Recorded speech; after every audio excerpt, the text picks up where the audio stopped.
Hello to anyone who could be watching this on the internet. What you're watching is a game that was arranged through the Gauntlet, which is a community on the internet that gets together and plays tabletop role-playing games online. Check out Gauntlet-RPG for like the nexus of all things related to the Gauntlet. Usually, blogs, forums, podcasts talking about indie tabletop role-playing games. There was a new episode of the Gauntlet podcast out recently talking about really cool games like Power Beyond Doubt and Alice is Missing and Through the Mirror Darkly, which someone here might know more about. I don't know. There's also the zine that the Gauntlet puts out called Codex, which usually contains supplements to existing games and original games in itself. But the most important part, which for me is the most important part, because it's the reason why the Gauntlet's here, is the Hangouts calendar through which this game and many others is arranged. It's like over 100 plus games a month. Lots of like weird, different, cool indie tabletop role playing games. Um, Check it out. There'll be a link down below for anyone who's watching this. This is the penultimate session of our run of Brinkwood, The Blood of Tyrants, which is a game by the San Gennaro Co-op. It is a Forged in the Dark game of rebels, brigands, ne'er-do-wells. I think that's how that phrase is pronounced, ne'er-do-wells, brought together in this haunted, bloody, castle-y punk, Castlevania-esque world of vampire domination to bring down the aforementioned vampire domination. Forged in the Dark means to Hackle Blades in the Dark by John Harper. To be linked down below to check out Brinkwood and all its bloody glory. But who is reveling, or at least inside that bloody glory? I don't know if you're reveling. That's up to their characters, I guess, if you revel in it. Oh, give me a second.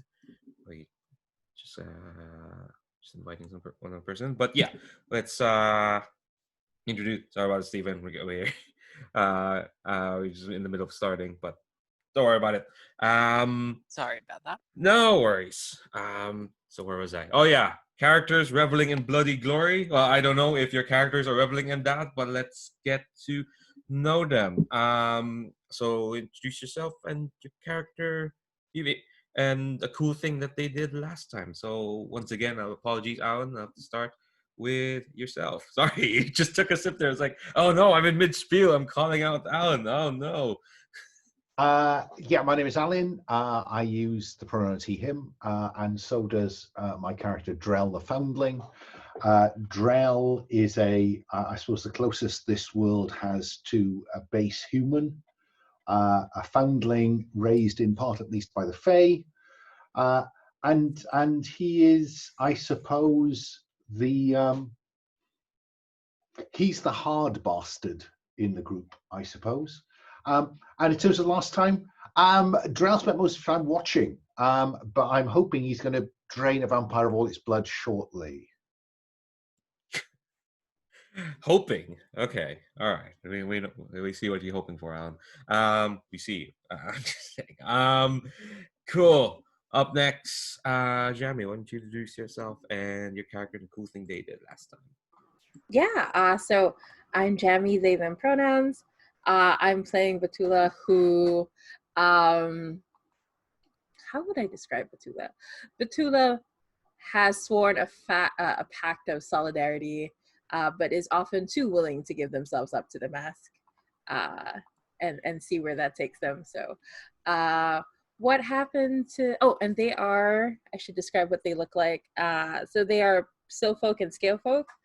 They have hair of leaves and vines, skin of scale and bark, so they're kind of like mostly a tree person, partly a lizard person. It's pretty cool. They have like Athena's dad situation, kinda. Yeah, and so something cool that happened last time, Betula put on the mask of violence. I'll admit, I always whenever I was running Brinkwood, I always wondered why my players wouldn't put on violence. I wanted to try it. So that was fun. And Betula used it to face off the porcelain and try to give everyone else an opportunity, especially to help Micah feed those delicious, delicious lies. Oh, you beat the crap out of those porcelain. I remember this because everyone always rolls sixes whenever I run a Forge and Dark game. That was true last week, and it was true of this week as well. Just on a quick tangent, I played Blades in the Dark yesterday, and I think I rolled 3 dice and I rolled 3 ones at one point. Ooh, And I that took can happen. and I took a trauma because of it. Oh, Which is I was wow. so scared. There was a guy I ran for him, Brinkwood, for the first time. He traumatized out the first session. I was really guilty. I was so guilty. I was like, what? Oh, thankfully none of you are in. I trummed out my first session of Kyle's game this month, so. Right, it can happen. I was so guilty though. Anyway, we can talk about Blades design another day.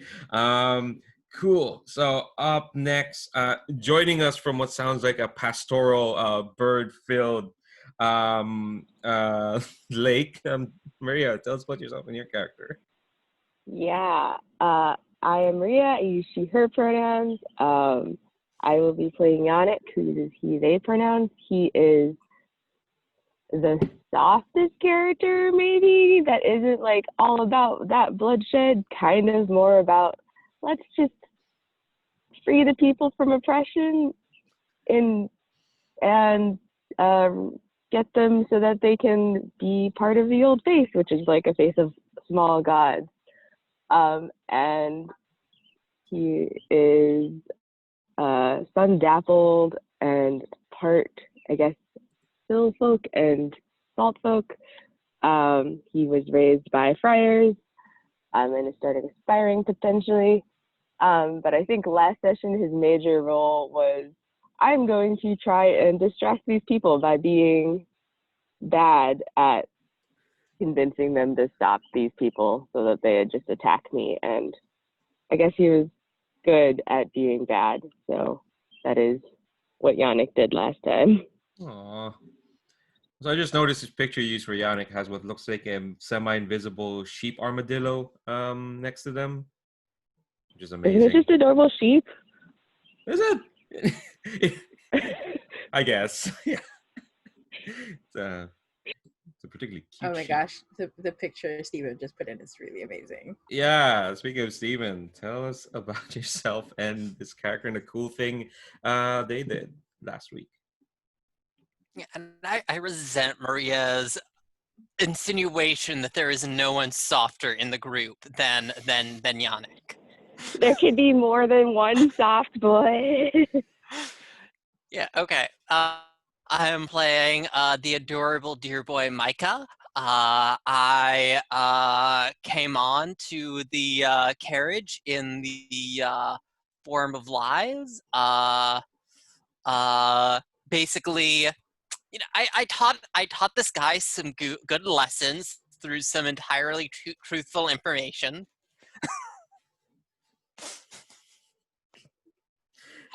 Everything I lied was basically like, I'm sure it felt true, so I'm sure it is true. Well, you are kind of saddled Feeling with true him is now. about the same as truth. Yeah. Well, you are now saddled with him, so let's see your life comes I'll just into- hand him over to Yannick. That Yannick can take care of him. Sure. Okay. All right. Let me stop sharing. Also, realize I just showed my 5 million tabs again. Yes, I will watch that. Steve will. I will watch this wrestling match at some point, and that tab's been there for 2 weeks now. Are you serious? Yeah, it's disgusting. All right, I'm gonna stop this sharing. All right, cool. So before we kind of like jump into the game proper, I do want to talk about the safety tools that we have. First, redirect folks to our safety and links tab, where we have our suite of lines and veils. Lines are things that like won't be crossed, just won't show up in the fiction at all. Veils are things that can happen in fiction, but we're not gonna like concentrate on them. Like it happens off screen, or it gets like a sentence or two, or we'll just move on and not linger on it. I give folks like a moment to look through them and see if they're still okay. If there's anything folks want to add. Also, there are stuff that's asked first. I should mention that if they're to be introduced into the fiction, myself included, we should put it out to the table first, see if they're okay with it. Give you a moment to like look through those, and if it's all good with yourselves, or if you want to add some more, or line things that were originally veils, feel free to do that now. But if you're good with it, please press OK in the chat. Press OK. There's no OK in the chat. Just type OK. Okay, there we go. Enter. Okay. Press OK.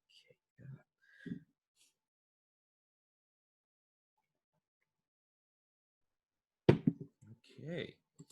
The other safety tool we're using is script change. Basically, it's a set of commands that is like help modulate and kind of like have better control over the fiction, especially when you run into things that are a bit that could be dicey. Again, I'll refer to the set of commands in our roll for your party, which put a link here on the chat. Appropriate for Brinkwood, our roll for a party is a preferably just crane. Prefer them to the unjust cranes. Corrupt bastards, a lot of them. Anyway, so the commands for script change we have are there's rewind, which basically when you rewind, you back up to a specific point in a scene and do the scene over again, avoiding whatever issue led to the rewind and trying a different way. I might ask some questions on what the issue is, and that could be anything. It could be a name, or even just the tone of the scene, or even just the premise of the scene itself. And you don't have to say what the reason is for the rewind, and yeah, you don't have to explain yourself. Yeah, I might ask some questions, but if we're rewinding, we should respect that. Rewind and try something else. There's also pause, which basically you can call for pause the scene of the fiction if you need a break from, if a scene is getting particularly intense, or if you need to take a bio break for any reason, or if you need to take care of an emergency, like, I don't know, gigantic package full of Japanese soju comes to your house, and it's like, all right, I guess I have to take care of this, and the postman is like getting really angry and knocking really hard. This didn't happen at all recently. Nope.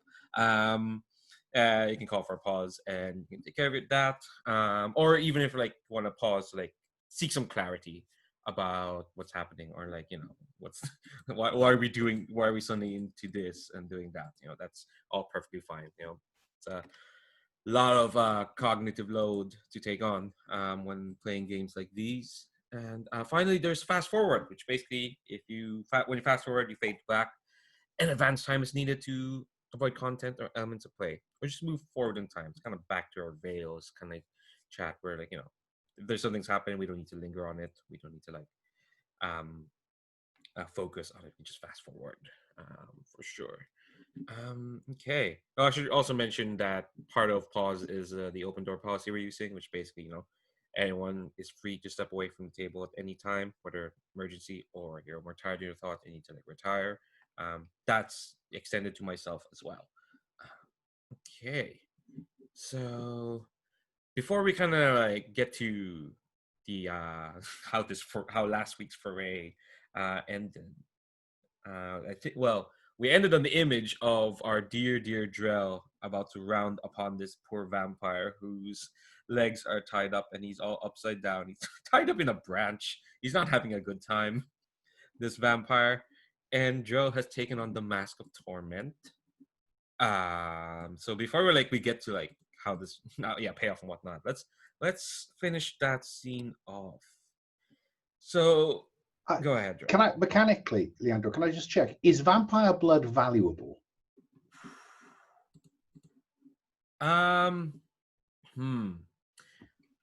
I think like, let me double check the fiction and try to remember like where did blood sterling come from, and magic. It comes from the common people. Oh yeah, they suck out the blood and refine it to something else. So technically, most blood is like it has to be refined into blood sterling. But I'm gonna assume vampire blood is like more easily refined. Yeah, I forget. Is there only some powers that the masks have that let you absorb vampire blood for like essence? I think there are some. Because I know some of them mention doing that, but I don't know if that's just a base thing that masks are supposed to be able to do. I think that's blood sterling, isn't it? Mm-hmm. But yeah, the masks anyone can like draw from a vampire with a mask, but some masks are better than others. Like Torment has a whole skill dedicated to it. Oh yeah. Torment, that skill, exsanguinate, is all about drawing blood. So some masks are better than others in drawing blood. Yeah, I would say that like it will affect how much blood sterling you have at the payoff if you want to train this fella of blood. So, yeah, It will also give the mask more essence. So yeah. Well, I mean, this so you could do that. I don't know where the slurping came from. I apologize. Okay, so Drell, this scene's kind of on you. The Yeah, I porcelain. mean, in the interest of moving the story on, I'm very happy to just abstract this, Okay. swiftly, Leandro. Okay. Yeah, that's fine. I think the only thing I want from you is because you put on the mask, you will have to pick. You have to assign some action dots and a special ability. Yeah. Yeah. So 2 in one mask action and 1 on another. Okay. Well, but no question really. Vivisect gets 2. Exsanguinate gets 1. Okay. Sure. Okay.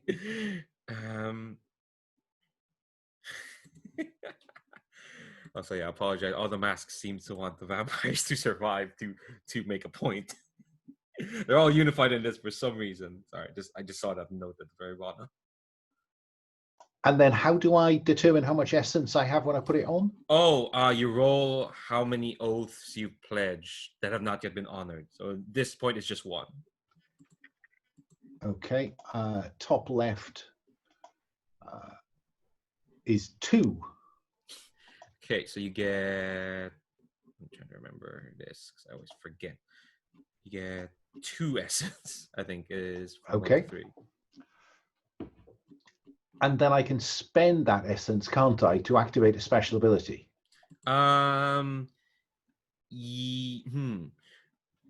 Depends. If the ability says you have to spend essence. Oh, right. But most of these are just abilities you have. Right. Well, what I'm thinking of is feed the masses. Your band may descend together upon a defeated enemy vampire, draining rapidly of all blood. Draining it rapidly of all blood. Divide the acquired essence among your allies as evenly as possible. Oh, that's for when you and your allies come together to band. I think that's more for in the middle of a mission, so everyone gets more essence. Okay. In the mission, So that's for like when you have allies with you, and all of you descend on the vampire, and like, yeah, we get essence from that. Okay. Then I think I'll spend both essence to make a target, hear mocking laughter coming to them in all directions, just to make his torment even more marked. Okay. And that'll do very nicely, I think. Is there anything else I need to do? No, I think that's kind of like your oath fulfilled. God. That's what I thought. Yeah. I mean, I should give him a name. He might pop up again. Who knows? We only have 1 session after this. Well, I mean, yeah. I suppose the question is, how does he survive? It's up to you. Honestly, I'll give you control of his outcome. I don't want 2 vampire nemesis in circulation, so this one will simply have marked on his shirt front in his own blood before I kill him, behead him, whatever. Mm-hmm. Morville dash. We're coming for you. That's fair. That's fair. I think when you kill him, you do get like this wave of this cacophony of like whispers from the Mask of Torment. I don't think they're that happy. But I don't know. It does seem like they can't really do much. I mean, you put the mask on, they give you the power, but it's still up to you. So yeah, you just get like this way of like whispering.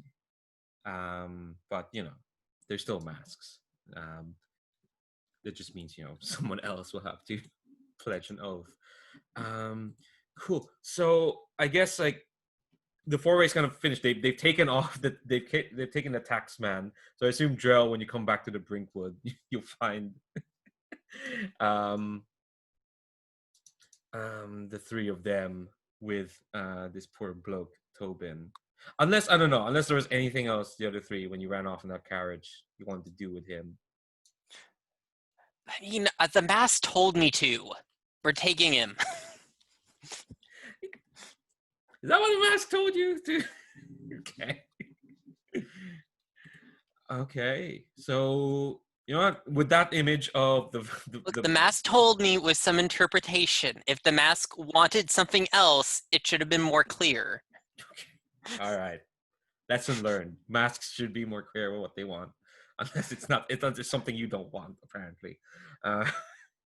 Okay, so that's pretty much that foray done. We'll end that foray on that image of this this beheaded vampire, blood not dripping from its neck stump because it's drained of blood, except the markings on his chest.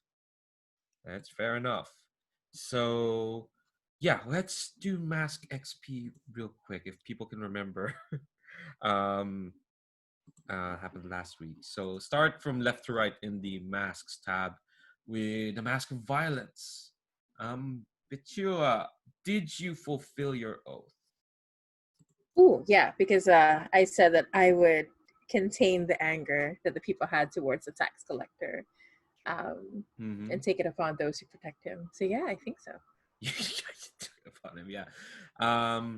Did you defeat a vampire of higher threat than your tier? No. Yeah, only one person did that. Did you use violence to protect a comrade or ally? Yeah, I did assist Yannick last time. Okay, so that's 2 XP. Lovely stuff.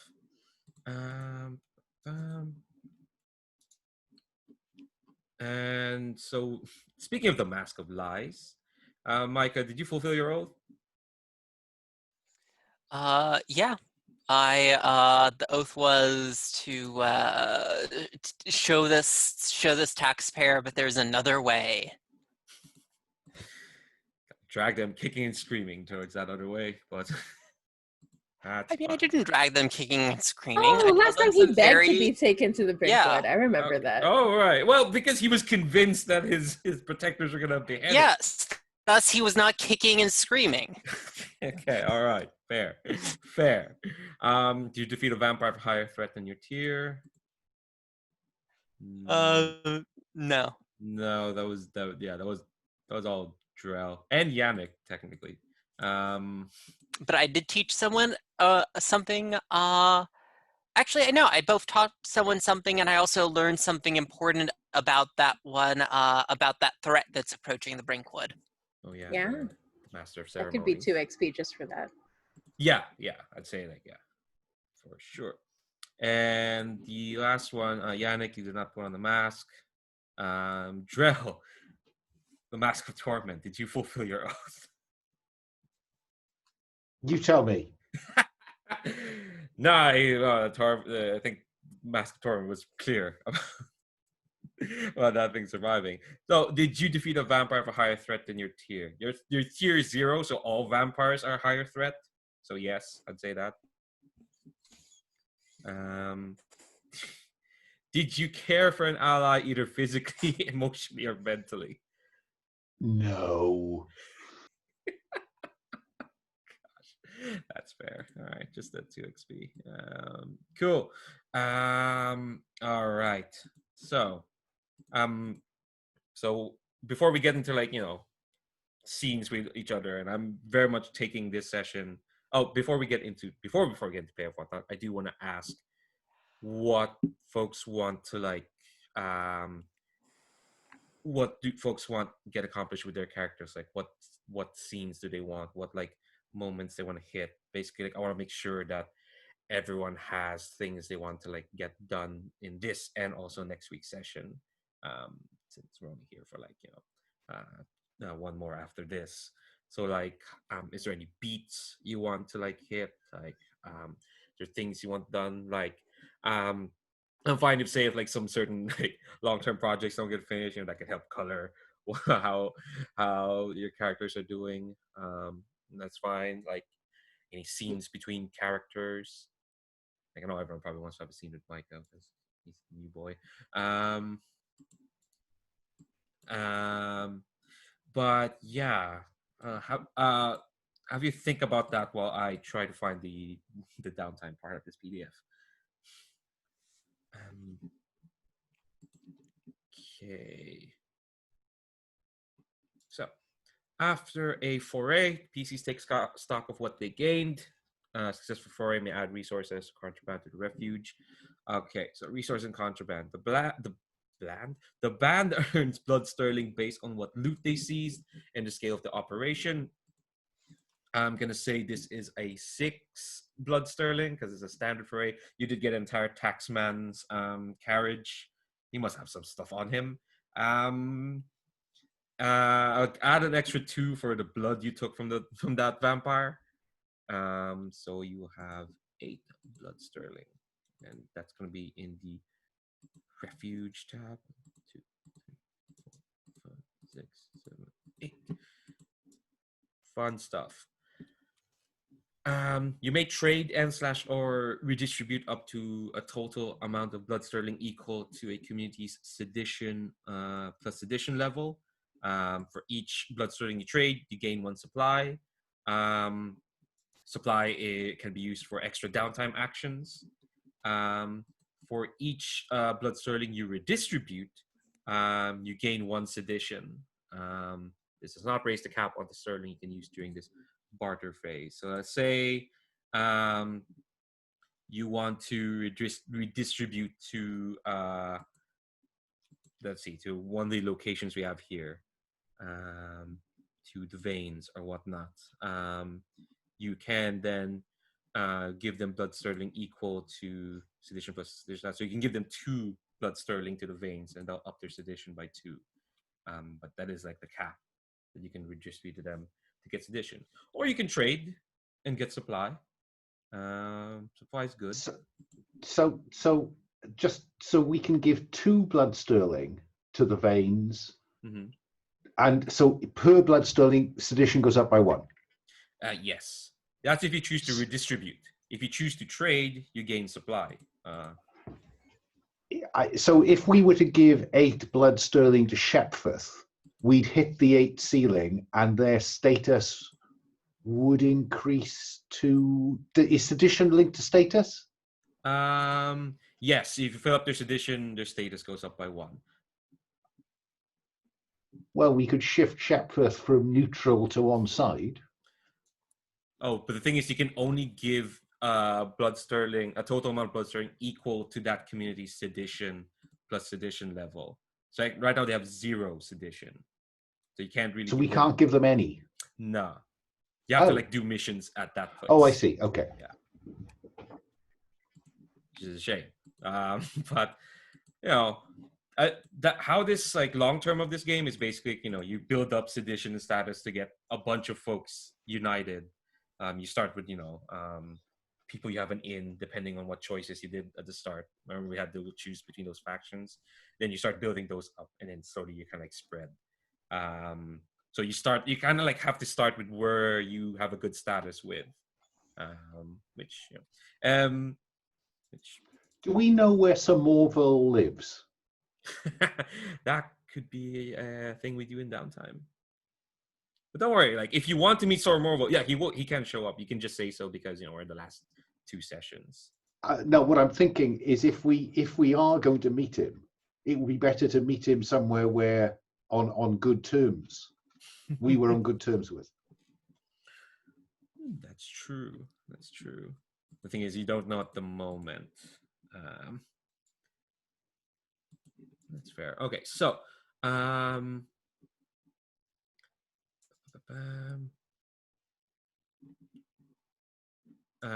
so we'll leave that blood sterling there for now, and you can think about if you want to get supply later, or sedition. I double checked I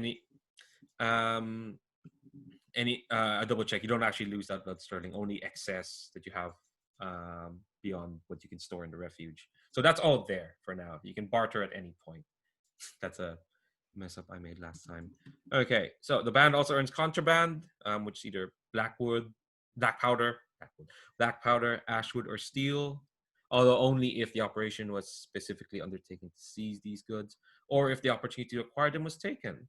I can say a taxman's carriage will have some contraband. That's two contraband, and they can be changed into either steel, which is used for getting the upper hand with equipment and improving equipment. There's black powder, which is explosive substance used for your gunpowder, increased effect with guns, or ashwood, which causes grievous harm to vampires or hides one present from the supernatural senses. So you have two contraband you can convert to any of these three. Does anyone have a pick of where they want that to go? I mean, I feel like the rest of the group probably knows more about this than myself, so I'd hand over to them. Well, we've only done one time downtime the one other time, so you're only about one session behind. If it sounds like we're gonna go after Sir Morval potentially, maybe we should have ashwood as one of the contraband. Yeah, that makes sense. If we could get 2 ashwood, we'd have 1 each. Yeah. And 1 use of ashwood here equals to like 3 uses in the field. If you see in your equipment boxes, there's like ashwood and 3 boxes. So sound good? The 2 contraband goes to ashwood. Cool. Okay, so up next, heat. Heat. Devil. So I'll actually go through the tiers. 0 is smooth and quiet. Yeah, right. 2, heat is contained. I can think of a case this is kind of contained-ish. Yeah, because we never made it to the town. Then again, you did steal the guy. The consequences are significant, aren't they? Yeah, because this is like in response to a previous entanglement. I'll say 4 then. It's not that contained. The scene left behind is 6 dead porcelain, 1 dead vampire with a warning on his chest, and a missing taxman. 4 heat seems reasonable. Okay. That's always fun. Where is heat? Oh yeah, it's in the other tab. 2, 3, 4. Add +1 heat for a high profile or well connected target. Yeah, he kind of is like he was part of entanglement. Wrong tab. There. Add +1 heat if the foray or conflict took place in a high security location. No, you're in Digger's turf, and they let you have that leeway. So no. Add +2 heat if a vampire noble, lone fang, or higher was killed. No, he wasn't a noble. He was an enforcer. So you're grand at that, I guess. Cool. So,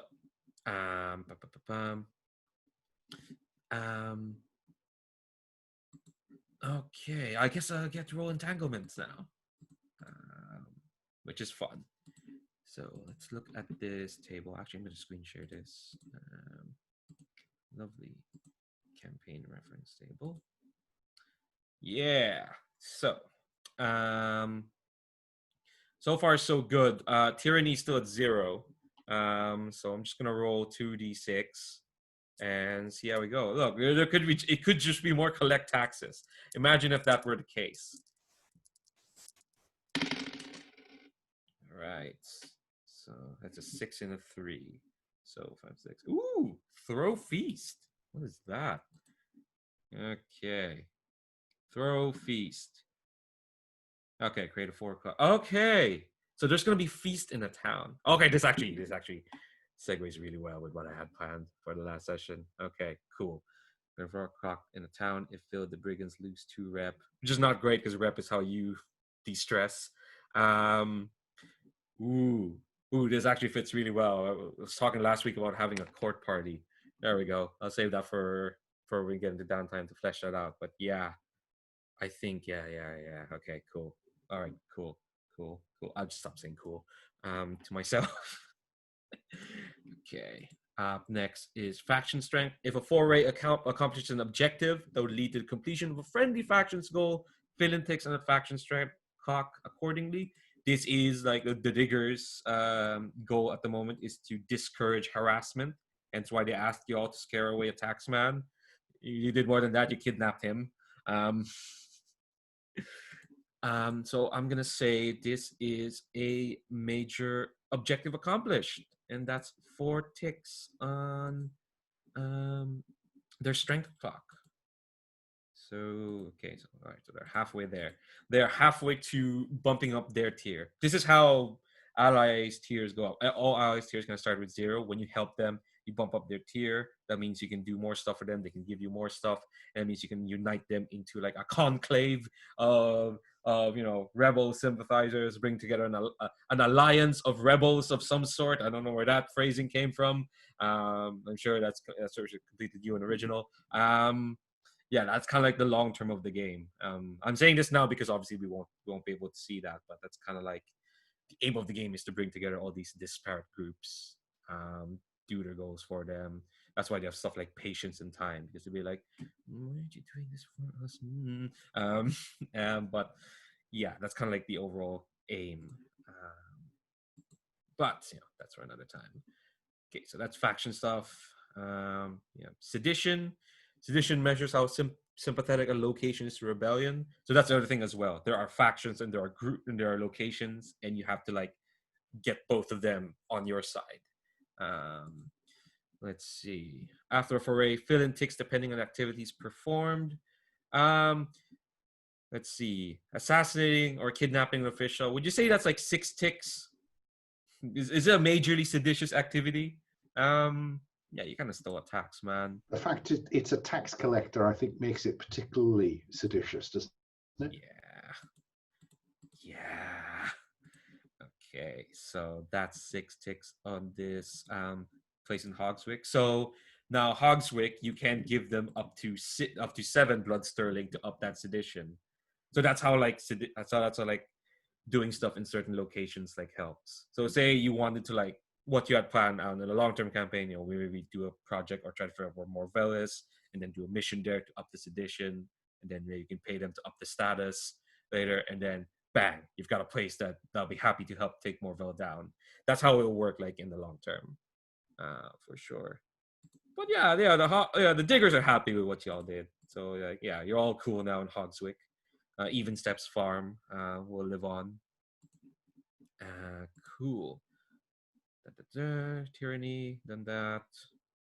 Now we go to downtime activities, which run down again is, I think, are they all? Yes, they're all in the player reference sheet. So each PC gets 2 downtime activities. You may spend supplies for extra downtime actions. So there's the long-term project, which you spend your you tell me what the project is and what action you're doing. Then we roll, fortune roll to see how well you're doing in that project. There's reduce heat. Say where the character does to reduce the heat level of the crew and make an action roll. I'm just remembering something. Sorry, I think I accidentally skipped the step again.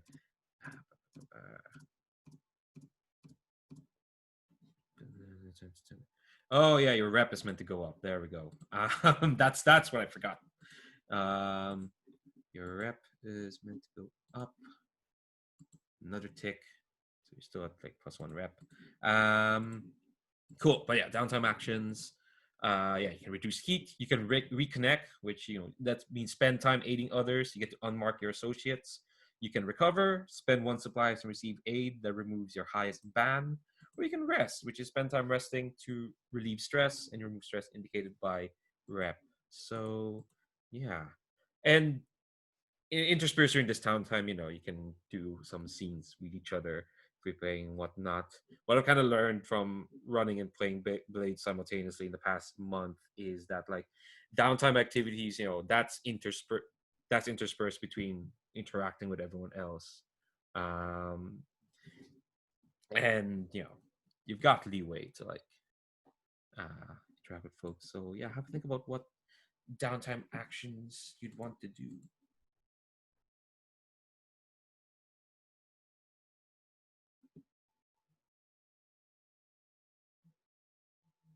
I just want to get rid of stress.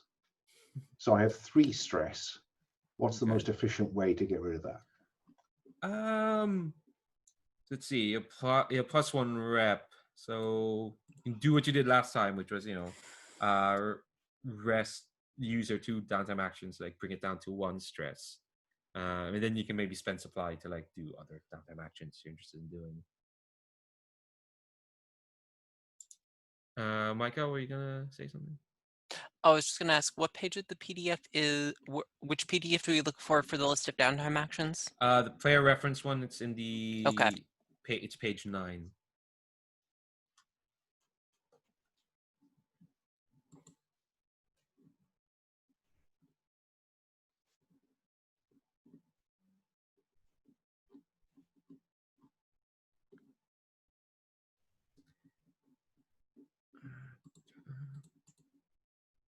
What about Betula or Yannick? What do you think I'm doing? I think one of my downtime actions is probably going to be to work on my long-term project, which is establishing that spiring. Yeah, you see your fate start aspiring. Come on. Yeah. Okay, so how is Yannick doing that this time? Like, is it just like more talking, going out and about in Cardenfell, or how is he doing?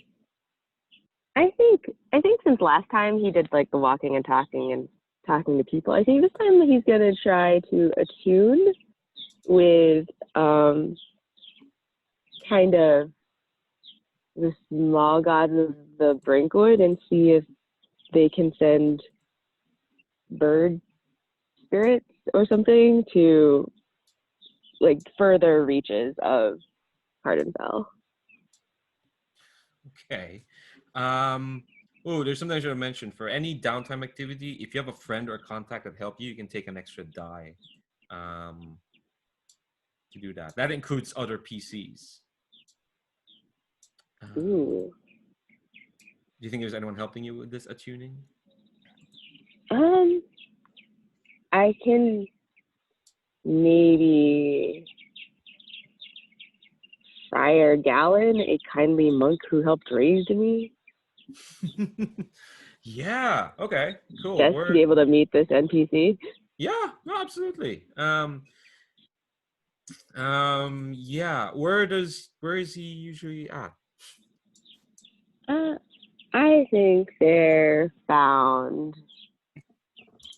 There's like a little hut on the edge of the Brinkwood between us and civilization. It's on like a thoroughfare. So I think like maybe on the way back to the refuge, like I jump out of the carriage. Mm-hmm. And there's like a little garden, and it's very cozy. Yeah, I think Friar Gallon is like tending to the garden. It's what what are they pronouns?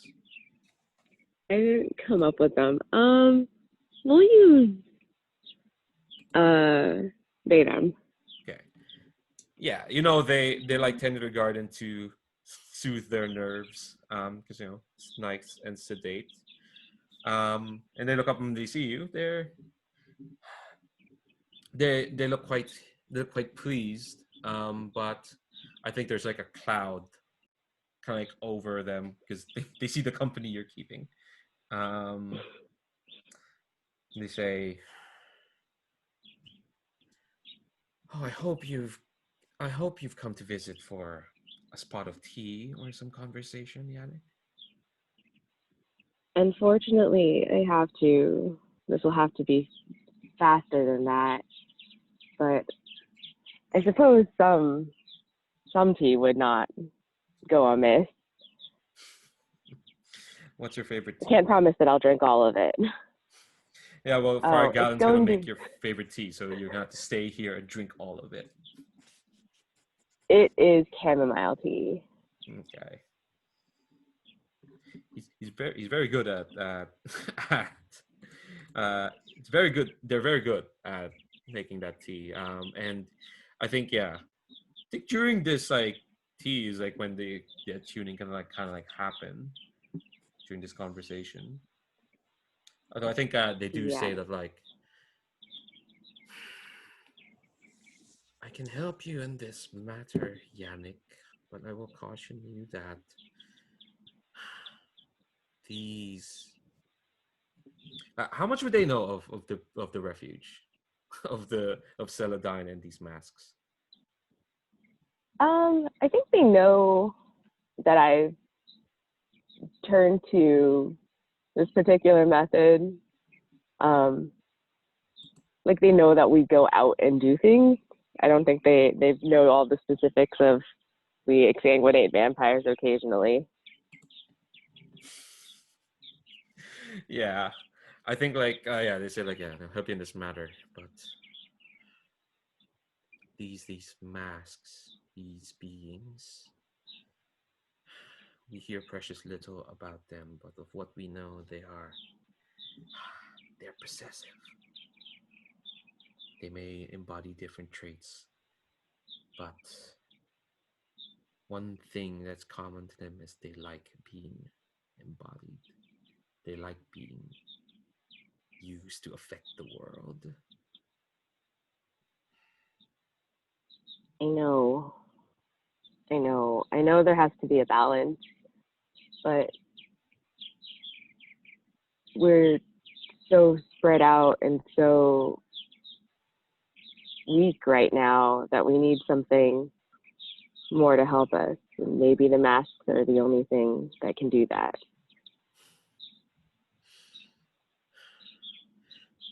Those who live in all things, they are, in many ways, well, one can't speak for them, for they are many things. Some are content, some are restless, some are wary, some are weary. These masks, they're never weary. They are hungry. I just pray that I just hope for your well-being, my dear boy. Well, this is why I've come to you. If we can use a small god to gain more information, perhaps then we will have to turn to the mask less. I think like they can't say no to you.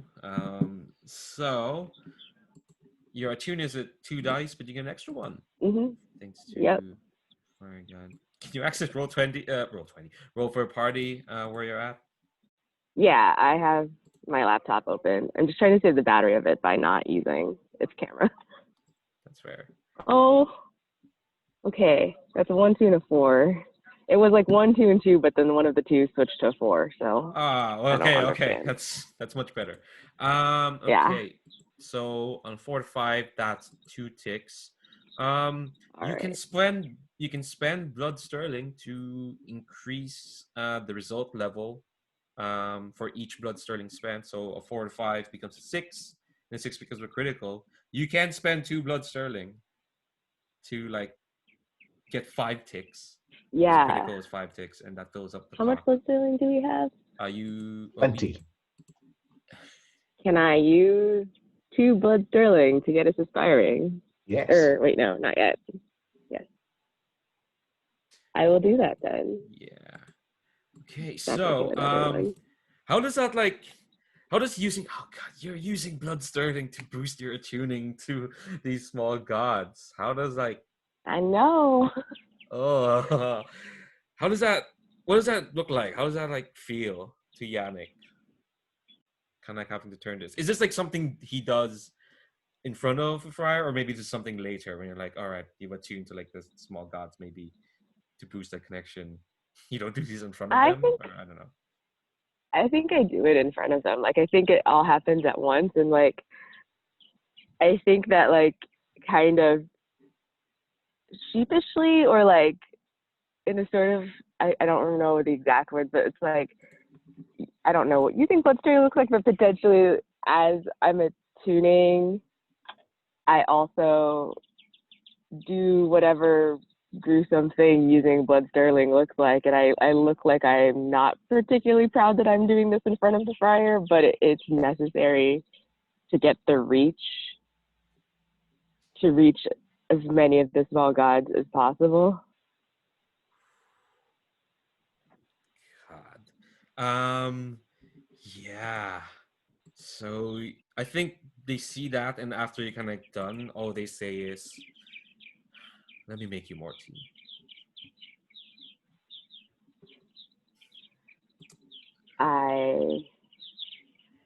I think like it, yeah, I look like I want to go, but then I realize I did this like not very good thing in front of my, basically my mentor slash parental figure, and it's like, okay, I'll drink this tea, but then I have to go.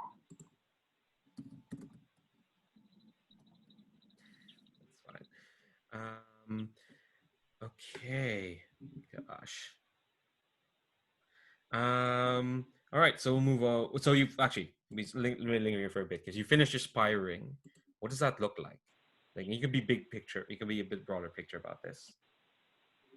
I think like maybe there's just like montage of various places of Cardenfell, the people who are maybe more closely attuned to the old faith. Maybe there's just like scenes of them getting talked to by whatever these small gods deform they take a place of, and like you see them like nod and like, yes, we'll be able to help. And so like all over the world or realm, there's a little bit more information coming to us now. I think mechanically what we'll say is that like every time anyone does a gather information, they get an extra die for anything. Cool. Yeah, that's kind of like what long-term projects are. They're there to help break the world. Like, say, like, I want to build long-term projects or get an extra die in a vice roll, which obviously you don't do that, or to relieve stress more. I work on this project to, I don't know, get a better kitchen. That's kind of like the way to do it. Cool. So I know, Drell, you want to like recuperate stress. We're resting, but can we like? Is it okay if I ask you to frame a scene around that? What do we see, Drell? Like, You know what you're going to see? You're going to see Drell cooking.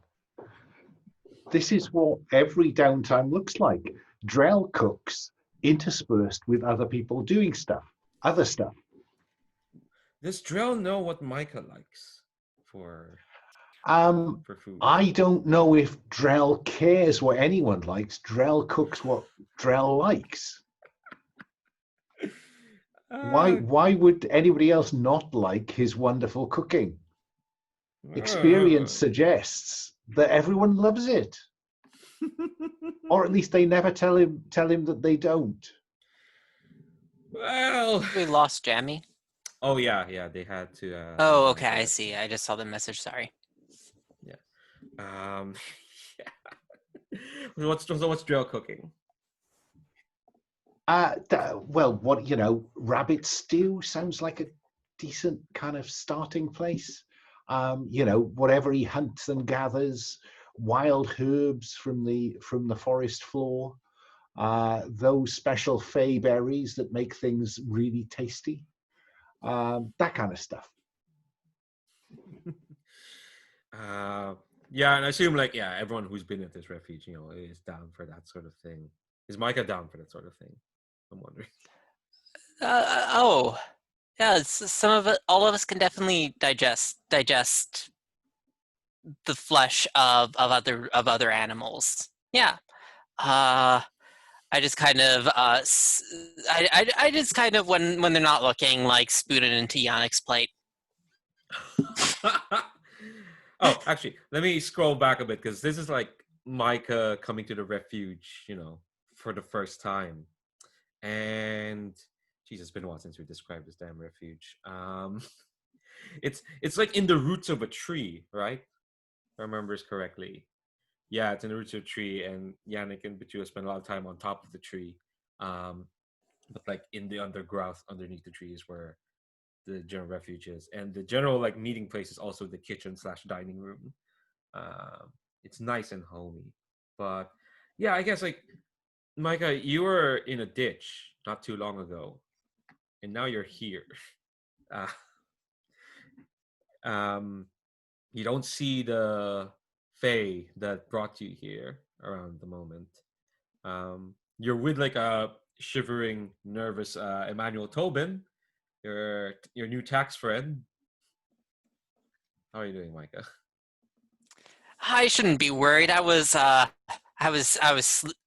pat Tobin on the back. I was sleeping in the ditch earlier or the other night, so this is a fair step up.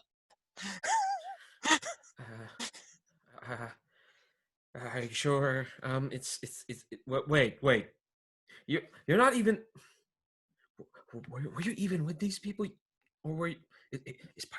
Was lying in the ditch part of like a plan or something? Yes, you should take all the time you can to learn what you know of these people and see how you could use that to be a better person. And then I walk away. And I think Tobin is gonna sit there at the dining table, all worried and wary. And he watches Drell cook, and he's just like, I didn't see him. Drell cooks aggressively. Yeah, simply to make Tobin feel more uncomfortable.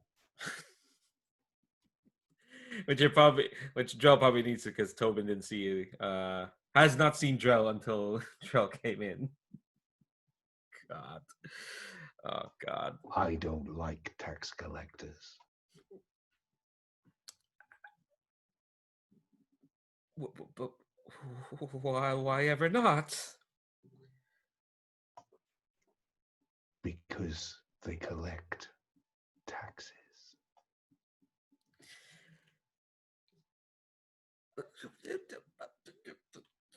Fiscal responsibility. Can you make yourself useful enough to stay here? He nods very, very, very, very, very hard. Like enough for like 5 varies. Like, yes. I'm good at sums. I'm good at ingesting wine. I was the brim in of the hat raises its eyebrow.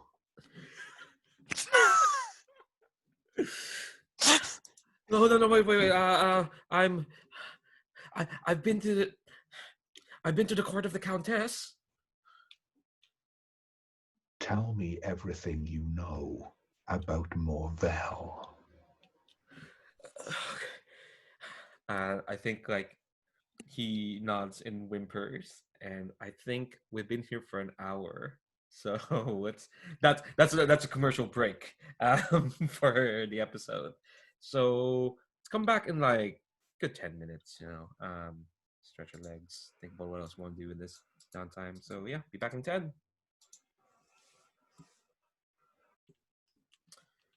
Okay, so while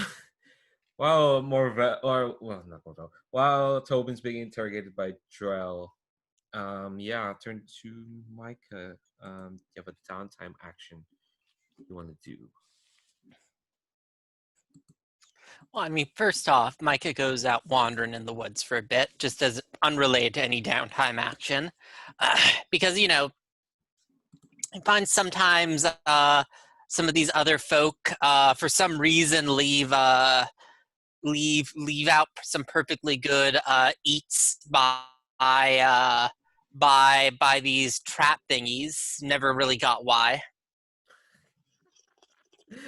Um, gosh, I think you spot in the distance as you're kind of like wandering around. You spot this like flash of orange hair. And I think like if you like squint, you see that like Celandine is talking to someone who kind of looks like a Betula. Um, and then like, but there's still a bit ways away, and there's like lots of trees, so you can barely see what they're doing. Um, and if you like look back, there's like a moment where like the blink happens. You see that, yeah, and then you see Celandine is there on their own. They're just gonna keep wandering. Well, hello there, Miss Celandine. A pleasure making your acquaintance out here this evening. I'm not subtle. I'm a friendly dear boy. How did the mask suit you, young Micah?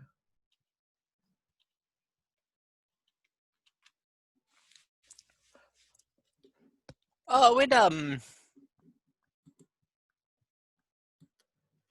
suited me. It suited me well enough. I did hope that would fit well on you. I hope you had a good experience with what that mask could lend you.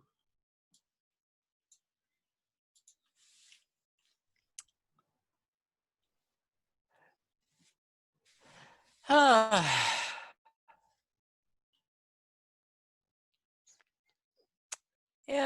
it let me. Yeah,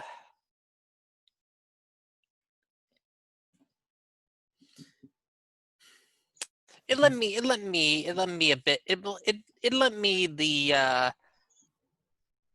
bit more of a bit more of a silver tongue than I usually have. Yes. I think they look back at you. And what other? Oh, Let's see. it's not literal. I'm not sure if you know any folks that have actual silver tongues. I wouldn't be surprised. I think they actually smile at that a bit. What other? Let's see. They have furred and feathered hands borrowed from the creatures of the forest. What is it? What do they have at the moment?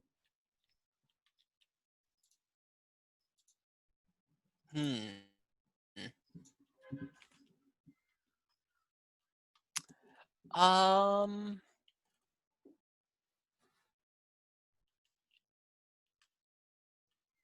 I think that they have,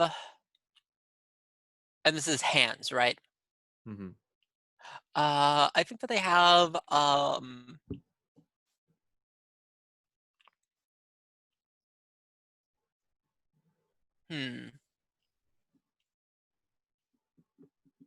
I've already seen owl.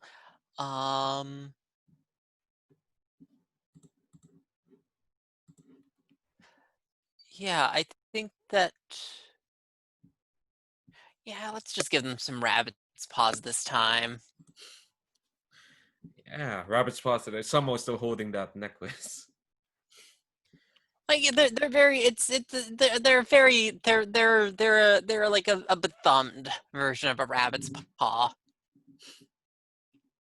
Fair enough. A furry's paws. I can't say I know what that is. Yeah, I've dated a rabbit or two. It's what made the stew a bit uncomfortable for me. I think like they were smiling at the silver tongue. That's not what I comment. say out loud. That's just Yeah. me talking in character to you, the GM. Okay, all right. Needed that distinction. In my experience, those who claim to possess silver tongues, at the end of the day, all they really had was conviction. Enough conviction to convince others that what they're saying is true. I suppose that's the same for telling a story, isn't it?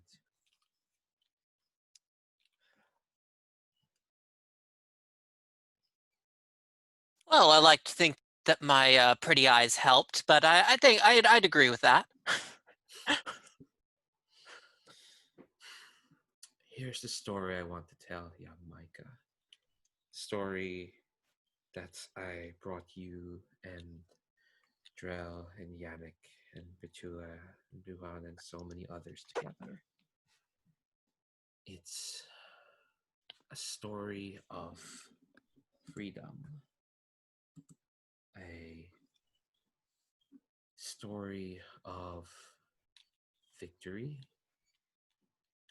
And it's a story of renewal. It's the fire I had hoped to spark, and you will be its tinder. Through your actions and through this power I've lent, this fire will spread and burn away the rot and the excess that has gripped Cardenfell. And perhaps from those ashes, something new can bloom. What do you think of that story, Micah?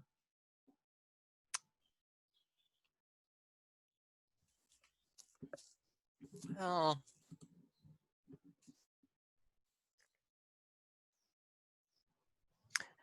I think it's quite a nice one. I hope that has a pleasant ending for those involved, though.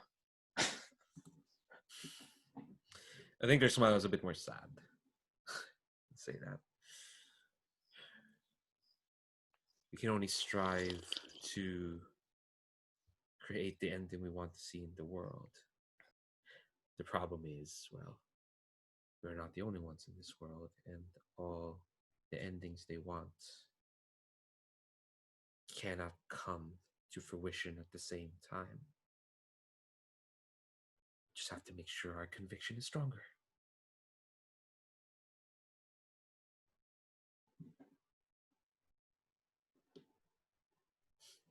If you do not enjoy Drell's rabbit stew, I'll be sure to ask him to prepare something more suitable to you.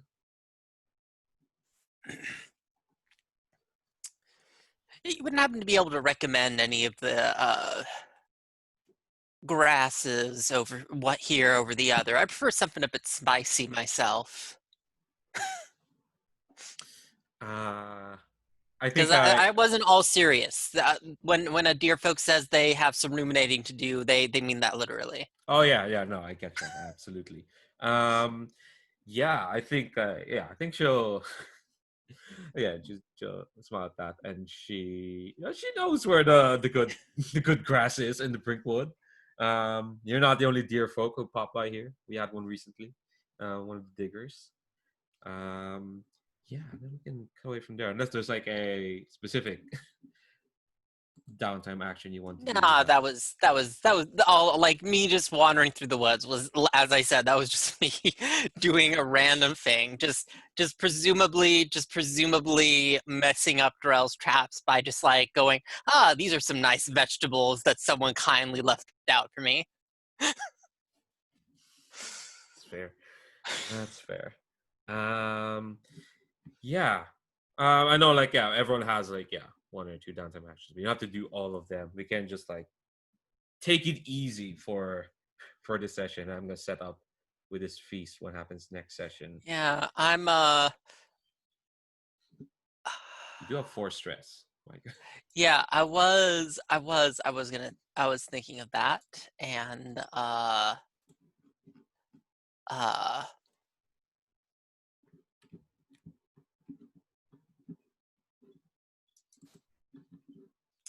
yeah,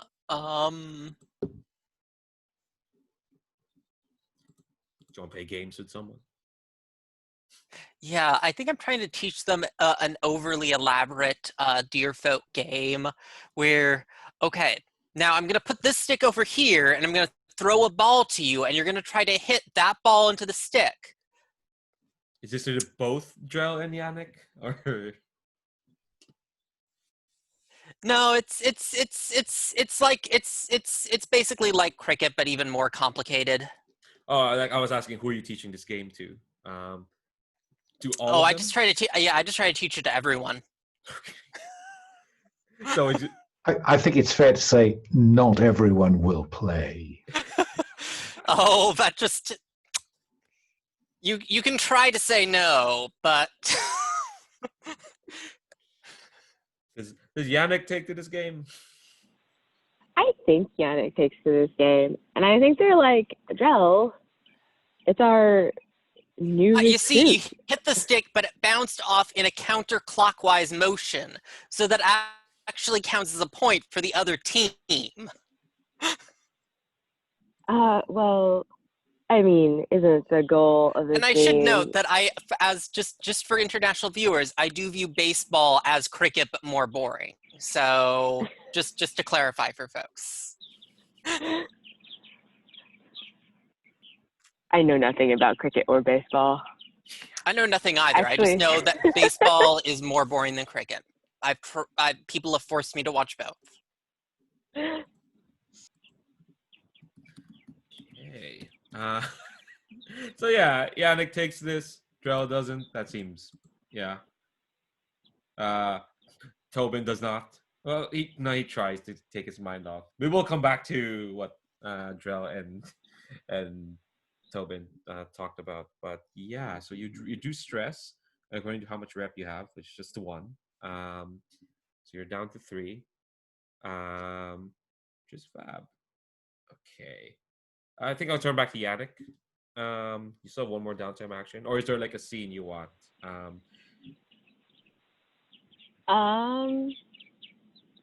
I can have a scene maybe with Drell. I think this is rest. I don't know how restful this will be.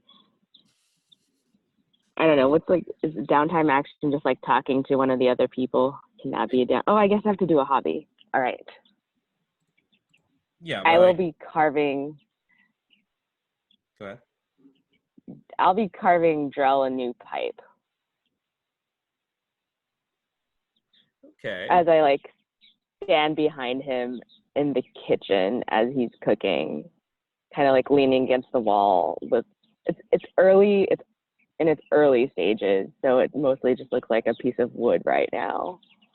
But like eventually it will look like a pipe.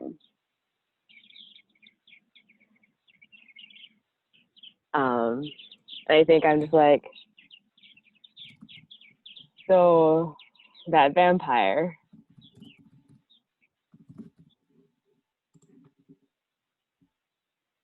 I assume it met its end.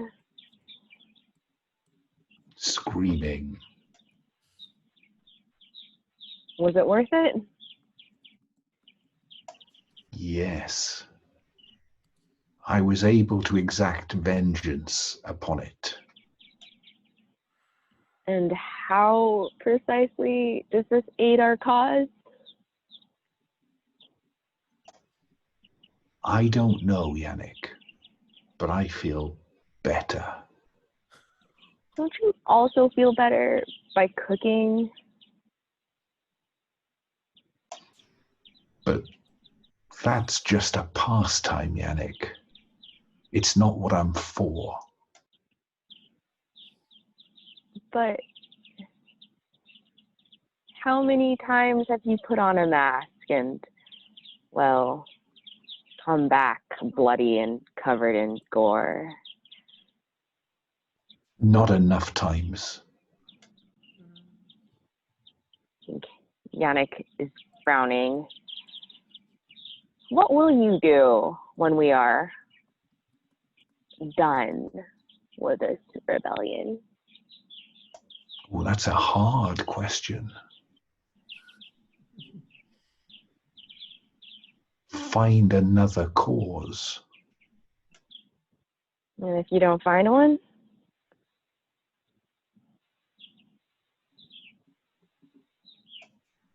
I don't know.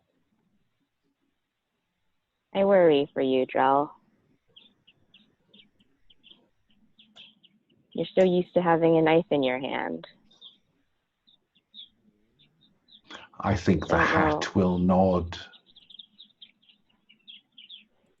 Maybe one day I'll rest and take up that pipe. And Yannick like holds it up and it's like partially still half a block and there's like a tiny little bit of the like the curvy neck part. Like, well, hopefully if I finish this soon enough, that day will come sooner. Is that carved of ash wood? You know I wouldn't use our supply for this. I at least value the necessity of, well, defending ourselves against the vampires. No, this came from our home here. I worry for you, Yannick. I sometimes think you're too naive for this business. Well, I think at least one of us has to remember where we came from. I just hope that the hope you hold doesn't leach away in this campaign. As long as I do not let the masks control me, I think I should be fine. Take care, Yannick. Well, what's in that stew you're making? Rabbit, come, eat. And I think Yannick just like grabs a bowl and is like scarfing it all down because he's a tall person. Tall people need food, right? I don't know. I've never been tall. I know. Okay, cool. So yeah, you relieve stress indicated by your rep, which is 1. I'll mark that for you. Cool. So let's zoom back to what Emmanuel Tobin said about where Morvel is. Yeah, so tell me where Morvel and Tobin. I think we get we zoom into like the rabbit stew, and when we zoom out, it's like a bowl of stew in front of Tobin. He has not eaten a bit of it on the table, and he's just like, okay, I had the honor. Wait, no, that's I had the opportunity. I had the chance to be at the court of the Countess. Now, I didn't really get to see her. Honestly, she doesn't really show up that much. She only shows up for very special occasions. I've heard from the courtiers that it makes her seem more unapproachable, more the pedestal goes higher is what they say. And so most of the time the court is ran by the Master of Ceremonies. That's a title that changes every so years or so. You know how it is, vampire politics. They usually tend to like feast on each other as much as they feast on us, right? Us, yeah. Anyway, I did get to be there once. That's when I received my commission, and that's where Sir Morvel. I think that was him. Yes.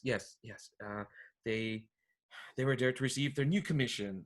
They said that he had done well in bringing forth conducting a successful operation to bring out brigands of the Brinkwood. That's what they said.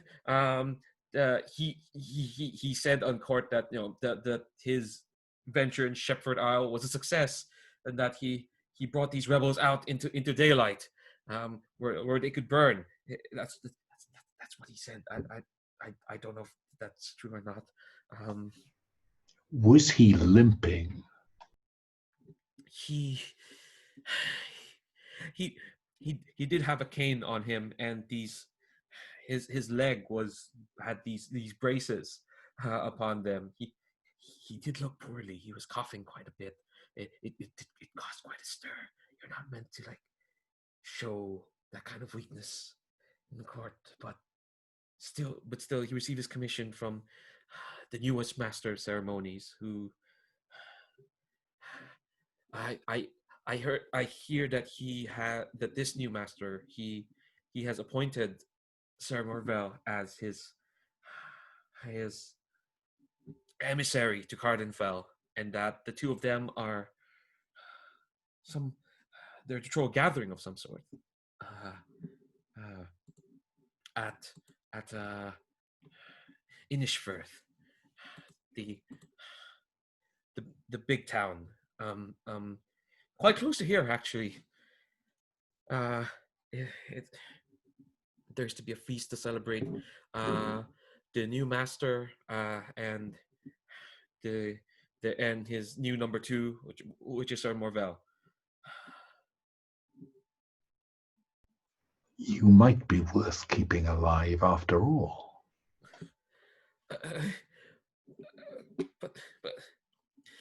But that one, the one with the clown mask, he said, well, that's awfully inhospitable of you, Drell. We have a We're guests job here to do, after all. Micah.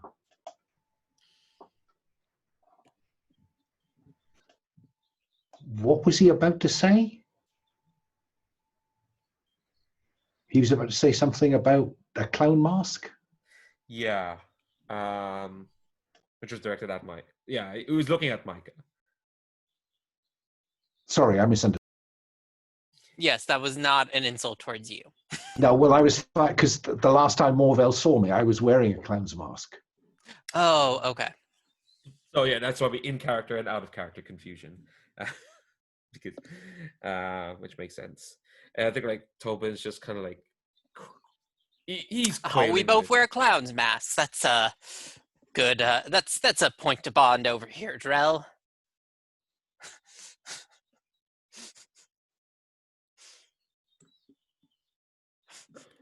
I am still curious about when this gathering at Innisfirth is going to take place. Yeah. I will say the next session. I think this is going to be our closing foray, for sure. This is the feast that our entanglement brought us. Which is a longer campaign. It would be in the shape of a 4-step clock. If you didn't finish this feast, you lose 2 rep, which is bad. But yeah, I think maybe Drell asked that, and I think Celandine just kind of appears and they say, in all due time, I heard rumblings of this gathering for quite some time, and I've sent Betula on to get us access to this place. I believe they know this new master quite well.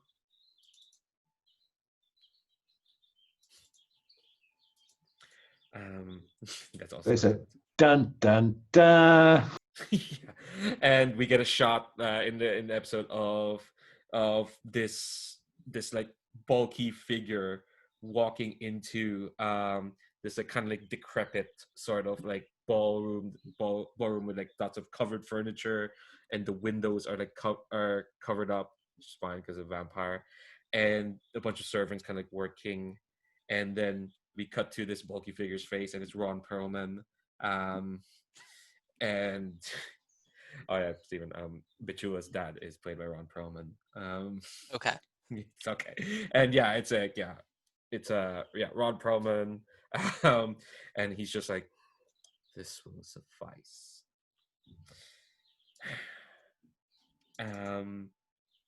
Yeah, so that's a preview of things to come. But we're still kind of we're not gonna get to a foray today since Jamie's not here. So we are just gonna like do as much character development and world setting that we want. I think people still have some downtime actually. Oh wait, I think Micah is the only one, but go on now. If we do some of the prep, then we could just get stuck into it. Yeah. Yeah, we can do some prep. Like we have plenty of time. Let's see. We have time. I think Micah, you still one more downtime action. Yeah. So let me see here what the other options are here again. Yeah. Tricky thing is like you should offer a long-term project, but we'll have time to finish that. Yeah.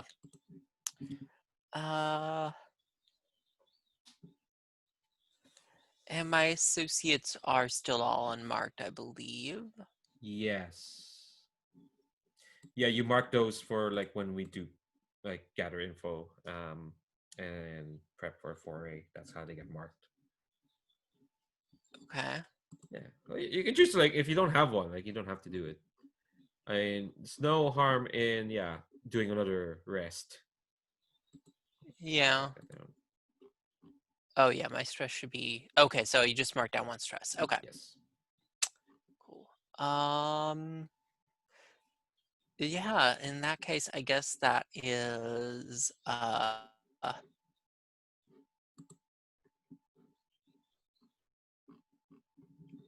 yeah. I'm just looking at the characters and like I left out the E from another, so I'll just change that around to Anthro Youngster.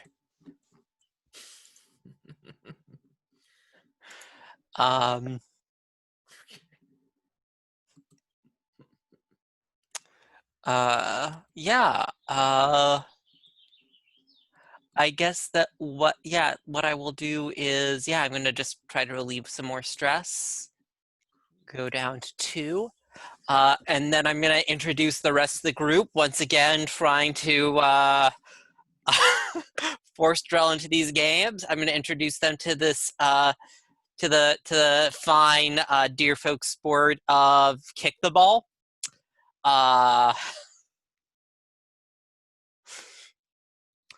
In which we sort of chase a ball up and down a field for a while until we kind of get tired out. If Tobin's allowed, he'll participate. I think he'll do anything to get out of that kitchen. Yeah. Yes. Yeah. But I simply cannot see Drell playing games. Yeah. Sorry, Micah. I just can't see it happening. I'm going to force you to stand out there in the field, just standing there awkwardly as the rest of us run up and down around you. Like you are not Yannick getting out of this, Drell. That is what will happen if you refuse. And that continues till I spear the ball with a thrown knife. Yannick? Is that not the objective? How does this train you for what is to come? What does Yannick do? Oh, I was like, I think Yannick's like basically trying to participate, but also like guilt Drell into doing something. It's like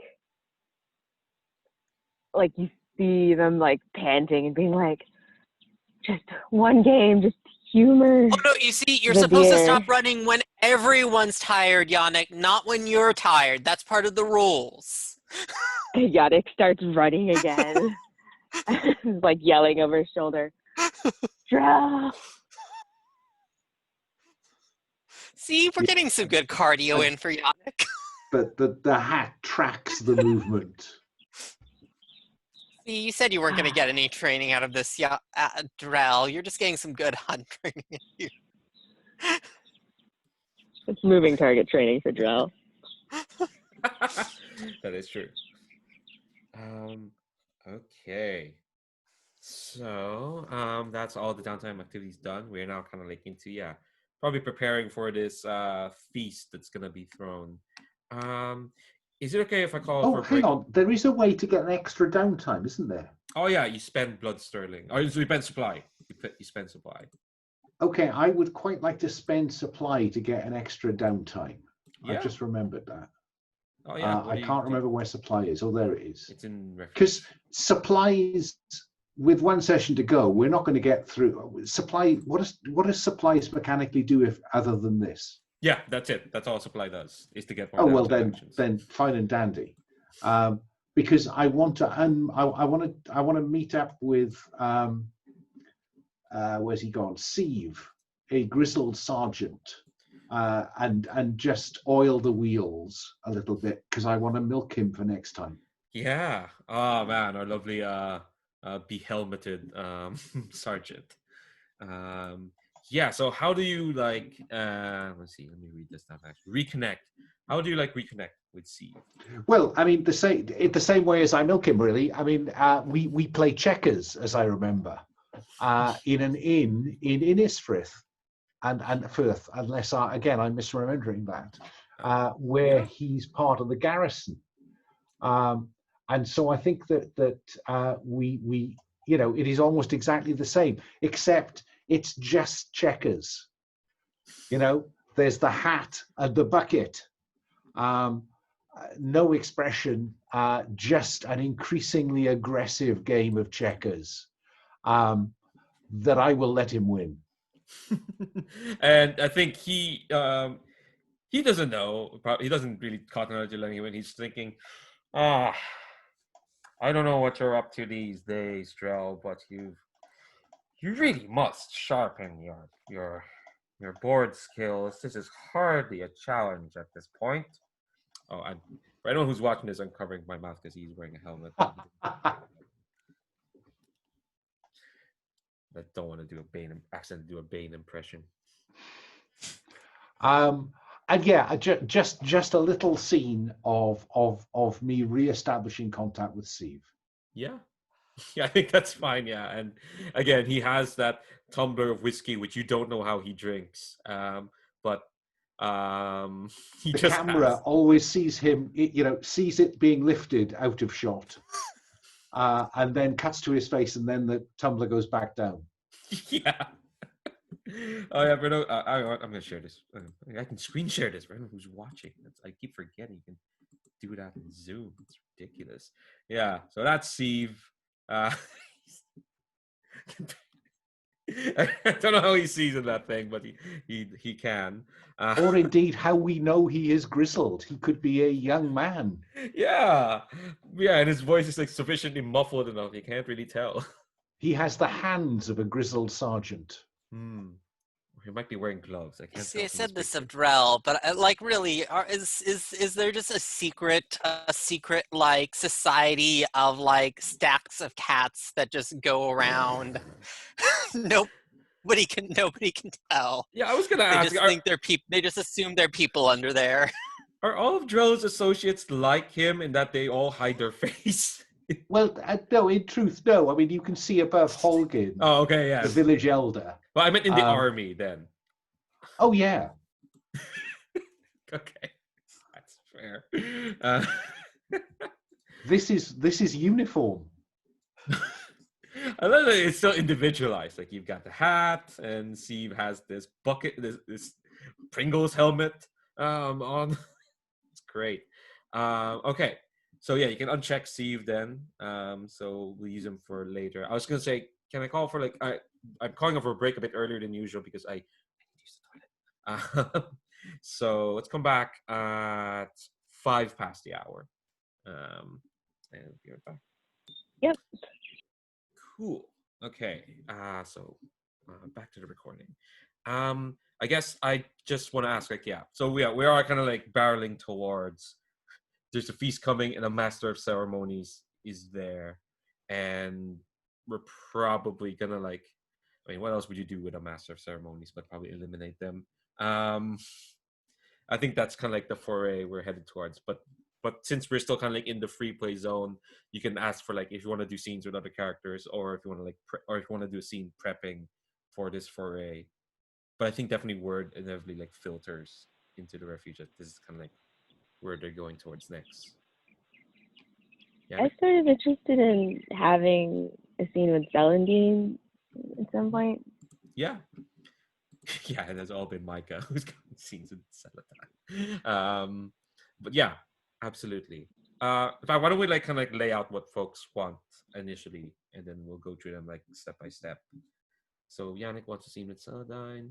What about Micah or Drell? I want to get some scenes. I want to do some prep, really. Okay, that's perfectly fine. What about Micah? Oh,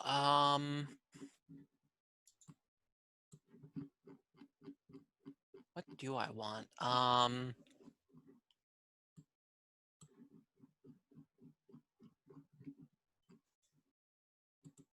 don't know, for these early morning games, I'm always kind of, this is the last hour where I get kind of out of energy here. It's fine. Yeah, we if you don't have anything right now, we can come back. Yeah, I'll think on it. Okay. Why don't we go with Yannick first, and then we'll see what Drell is doing for planning. So yeah, Yannick, I'll let you frame this. I think it's Yannick in their workshop. I think we said it was like there are herbs. It's like in the upper parts of of our tree refuge, and there are like herbs, and it's like sunlit, and there are bottles with things in them, kind of all over. And maybe Celandine does that thing where they just appear. Yeah, they just kind of do that, don't they? They do. Yeah, I think they announce their presence with like a greeting, which just you've been doing well these past few days, Yannick. Have I, in your opinion, been doing well? But I think when Yannick like turns to look at Celandine, there's like a half smile. I've noticed what you've been doing in between our work, the network you've established. I don't think anyone else I did. in this refuge could have done that. Well, if I needed, I think it would be good for the people to have something they can access that doesn't require us or are packed with waves generally gesturing at the mask that he's got like hanging, the like charcoal piece of wood that's like hanging in the workshop. Is that your goal? A world that doesn't need us? I think so. That would be a world without the vampires. What would you do when we get there? Continue what I was doing before we got here. Serve the people, shepherd a flock, carve some birds. Okay, the bird song is getting a bit incessant now. But yeah, no, Move away from the tree. I think like they have this like really pensive look as they're kind of like regarding what you're saying. If it's okay, maybe in this episode, this kind of quote unquote episode, it cuts a bit to when during your initiation. Tell me what's the big difference between that Yannick and this Yannick? That Yannick was, I think that Yannick had just run into the Brinkwood after the destruction of their village and was very desperate and panicked and at a loss for how to use what he had learned from the friars and etc. But like this Yannick is like, okay, this is my role. I commune with the old faith. Everyone else does other things, but this is what I do. Yeah. I think like maybe like when you made that, when you ran into Brinkwood, it was all dark and shadowy and was scary. It was a lot like Snow White running through that forest, honestly. That's what I'm thinking. Um, Drell is all 7 dwarves in a trench coat. Under the same trench coat, yeah. Yeah. Well, not all of Yep. them, because he's not bashful or sleepy, or dumb. Okay. So he's at least grumpy and the other ones. I don't know. I don't know them either. I haven't seen that movie in a while. In a long while. I could. That's another thing. Yeah. So I think like I assume like, yeah, when you saw like Celandine in the dark, he seemed resplendent, probably. But how did they seem to you now? Now they seem, I have to look at a tab of what the Fae looks like. Now they seem more shadowy. Like instead of them being the light in the dark, they are now the dark in the light. What's their hands? Where do they take their hands from this time? They are owl claws, or yeah, I think those are called claws.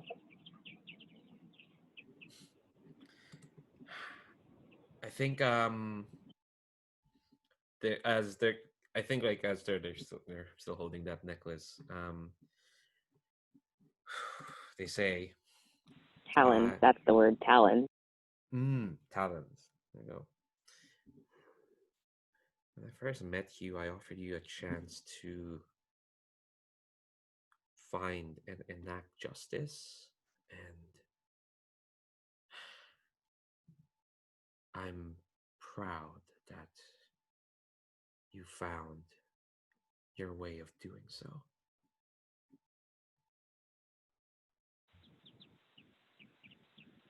I think it took everyone in this forest to show me what I could be and what I couldn't do.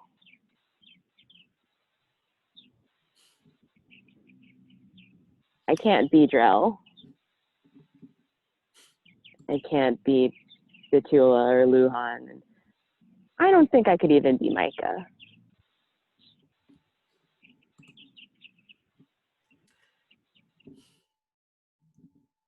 I wouldn't ask you to be, nor would I ask them to be Yannick. I suppose the point of this endeavor is for everyone to be who they are truly, in a way that is free of obstacle. And one day to not be needed. People will always be needed, Yannick. It just depends on the shape of the need. Right now we are needed to be spears and swords and torches and bombs and what's needed to clear out what's impeding us. But needs change. Someday there will be a point where we are not needed to be that. And I suppose you long for that day, do you? I think so. To fade into the trees.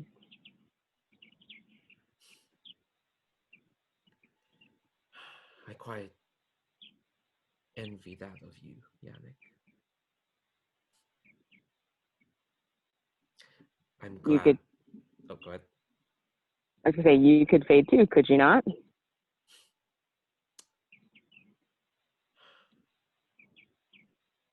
You can be whatever it is you need to be, Yannick. But me, I will always be a spear. I will always be a sword in someone's hand. I will always be fire ever blooming, ever burning. That is what I am, and that is what I'm meant to be.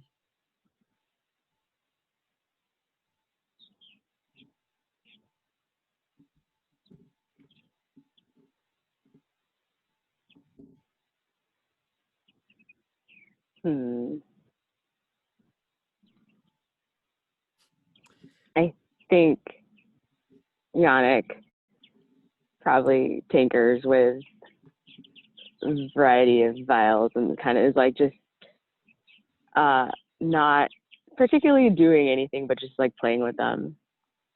It's like, I suppose Drell was right then. There will always be some cause that you'll be needed for.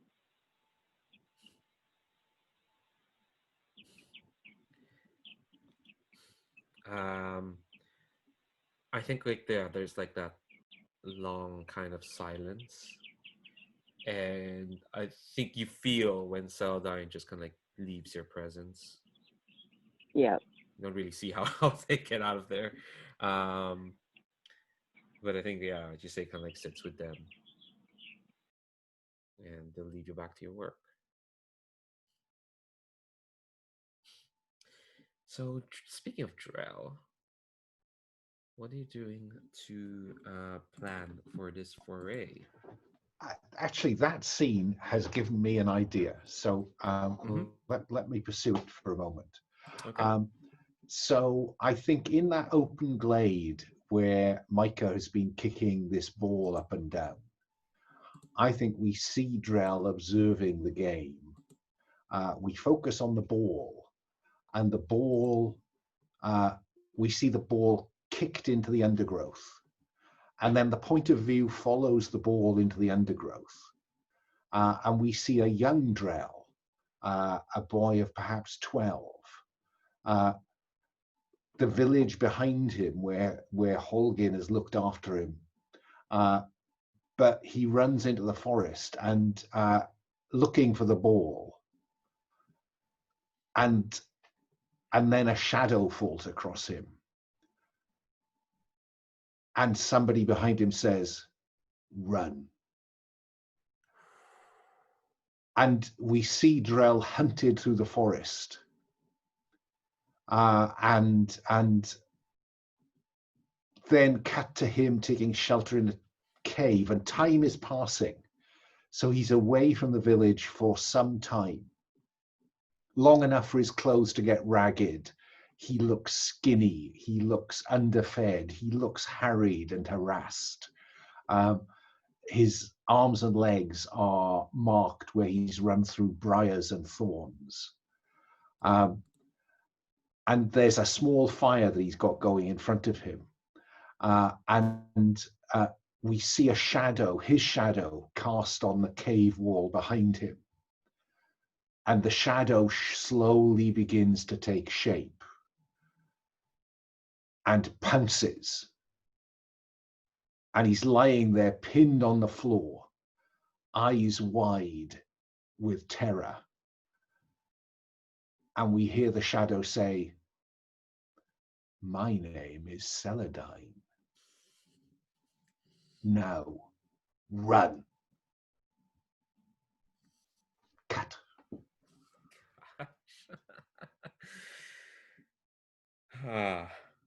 Yeah, got back to Drell watching that.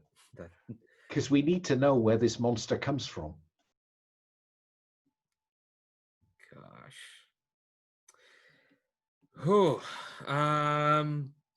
yeah. So why don't we go to Micah for a bit? See, um, what are you up to? Now let's see. Yeah, I suppose if Drell is making some visits around to some of his acquaintances, that Micah might pay pay a visit in upon his. Yeah, I'll pay a visit to Ovan. Okay, so tell me about Ovan. What are they like? Oh yeah, Oban, we grew up together. He lived over in the neighboring village. We we were each other's firsts, stayed friends.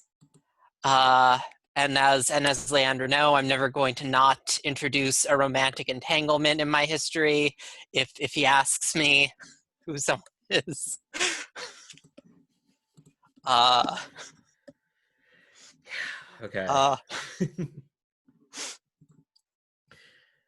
Yeah, I He's think. he's Okay.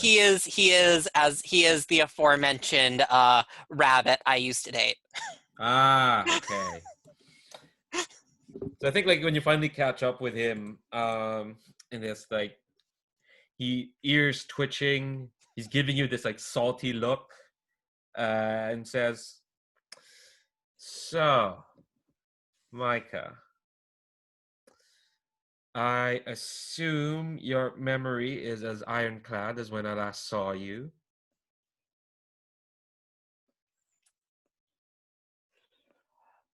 Oh, of course, of course.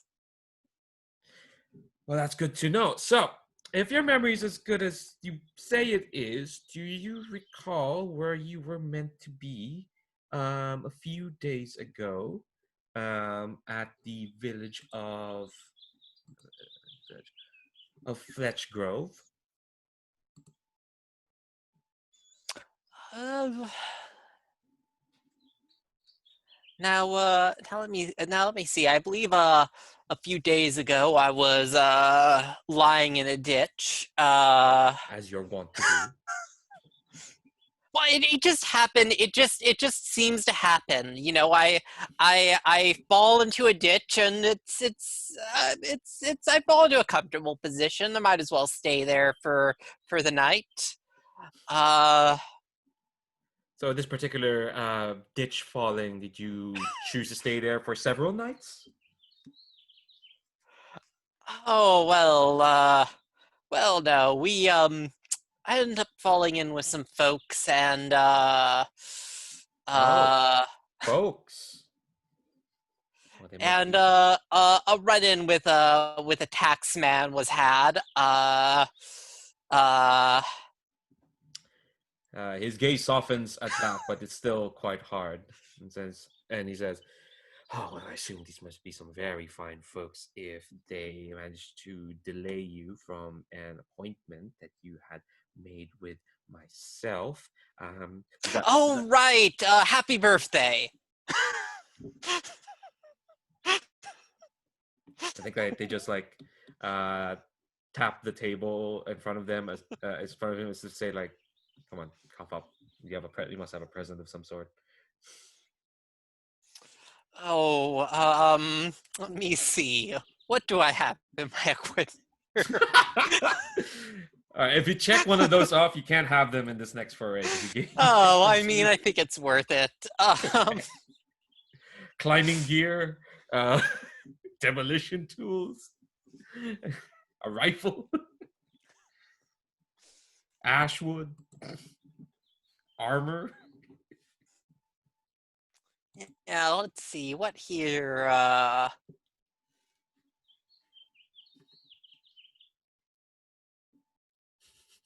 Yeah, well, what would what would mollify him? I guess.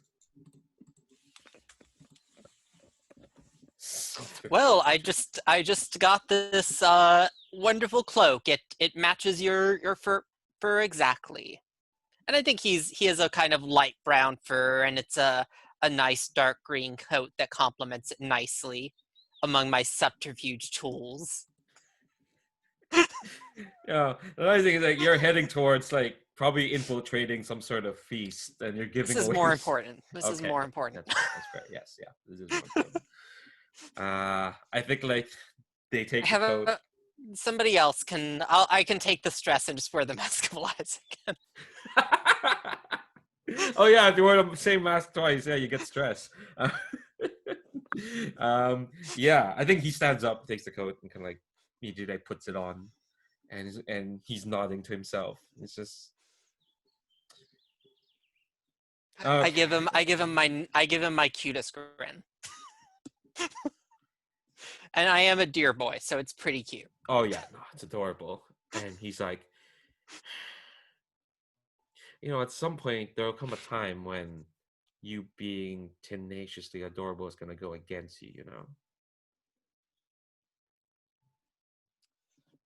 Oh, I mean, I figure I have about another 10 years of being tenaciously adorable at the very least.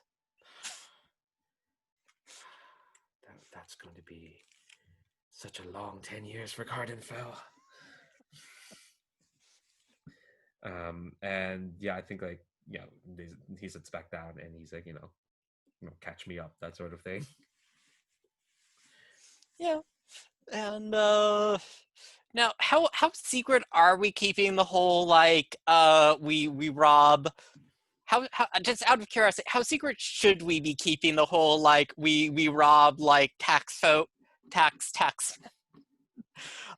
like is this something that like is like we should be that is okay to be bringing up with like not like peasantry, or is this something we should be maybe not just openly admitting to folk? I think you can. I think it probably depends where it is, isn't it? Because if the location is on side, then that's probably okay. Yeah. But I noticed Fletch Grove isn't. Oh well, yeah, they were supposed to meet at Fletch Grove. This actual meeting could be somewhere else. Yeah, I suppose I'll talk roundabout about having to negotiate for some folks with a bit of an obstinate tax man, because that's what I did.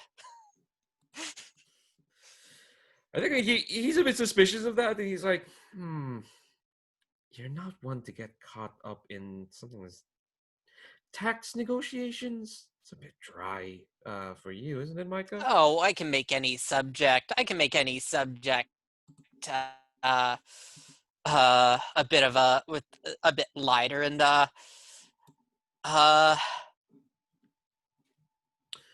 did you hear the song about the tax man that went rambling down the wrong road and was never seen again? Just came up with that one myself. Really? Fiction, of course. Fiction.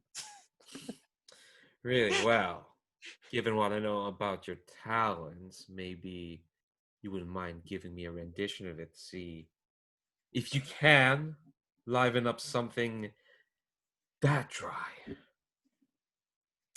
Oh, well, of course. I just think that if you do want one of my renditions, I think we should find someplace a little bit more private, don't you think?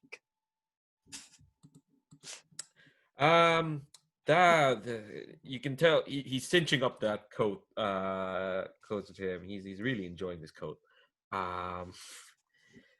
He says, well, I guess if it's a work in progress, you wouldn't want the public to be judging you at the moment. Yeah, and I think we can fade to black there. Yeah, absolutely.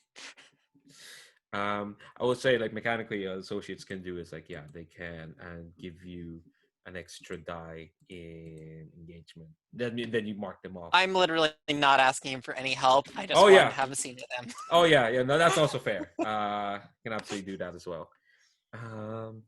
Cool. I think we have time for just a few more scenes, maybe some prep as well. Because like I don't want to like force people to like keep going when I've got another one. Okay. We'll do yours and then I'll come to Yannick. Then go ahead. I think that at dusk we see Drell walking into the forest, and he goes to a particular stream, perhaps, Mm-hmm. and he stands in the stream, and he says, "Are you there?" And then Celandine appears, and he says, "Do you remember that standing in this water was the only way I could stay away from you when you used to hunt me?"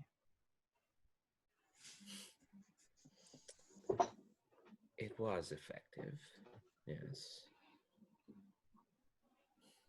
And I'm always here Why now. did you make me what I am?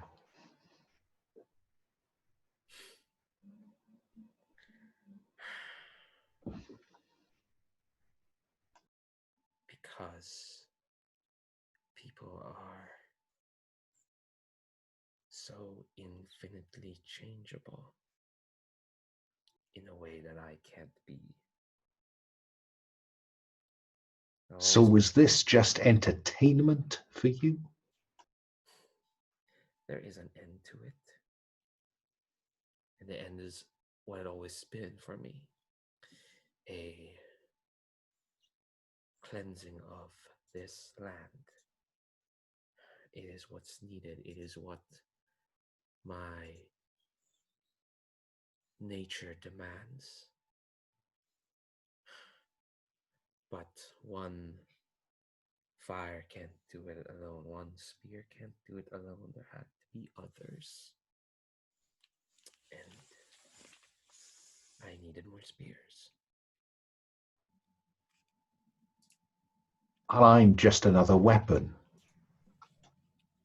For now.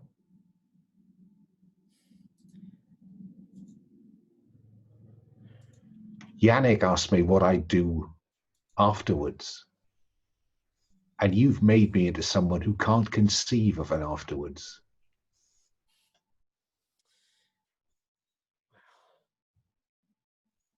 There are others who can better convince you of that than I can. I can only make spears, Drell. Yeah, and I don't need the water anymore. And I walk away from her.